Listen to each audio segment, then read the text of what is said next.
Facebook এবং YouTube এবং টিকটকের মধ্যে ভাইরাল একজন আছে যার নাম হলো ওমর। তার কথাগুলো যুবকেরা ফলো করে এবং শেয়ারও দেয়, কপি লিঙ্ক করে করে ফর ইউর মধ্যে নিয়ে যায়, ভাইরাল করে দেয়। আমি গতকালকে তার একটা ভিডিও দেখলাম, তার মায়ের মানে সে কেমন এটা আমি জানি না, তবে এই ভিডিও দেখার পরে আমি দেখলাম যে মা পাগল ছেলেটা চোখের পানি ফেলাইয়া মায়ের জন্য কান্দে।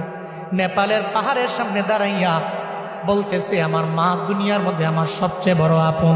আমার মায়ের বিরুদ্ধে কথা বললে আমি কোনো আইনও মানি না, কাউরে আমি চিনি না, কারণ মায়ের মতো আপন আমার দুনিয়ার মধ্যে কেউ হতে পারে না। সে বলতে লাগলো, যখন আমার বাবা নাই, আমার মা ছাড়াই পৃথিবীতে আমার আপন যখন কেউ নাই, আমার মায়ের গার্মেন্টসে চাকরি করে করে করে করে কোনো রকম জিন্দেগি চালাইয়া আমারে ফালাইয়া যায় নাই, বরং পরিশ্রম করে করে আমার মা স্কুলের মধ্যে আমারে পড়াইলো। আজকে আমি অনেক মশহুর হয়ে গেলাম, প্রসিদ্ধ হয়ে গেলাম, সবাই আমারে চিনে, তবে আমি মায়েরে ভুলতে পারি না।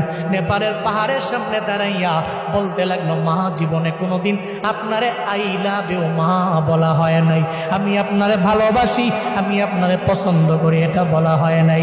ওমর নামক ওই ছেলেটা বলতে লাগলো, এরপরে আমার আপন আমার নানি, যদি জীবনে কোনোদিন একটা হেরিয়ার গাড়ি আমি কিনতে পারি, আমার মায়েরে ওঠামো, আমার নানিরে ওঠামো। যুবকেরা তোমরা অন্যান্য বিষয়গুলো টিকটক দেখে দেখে অন্যজনকে ফলো করো, তবে এটা কেন ফলো করো?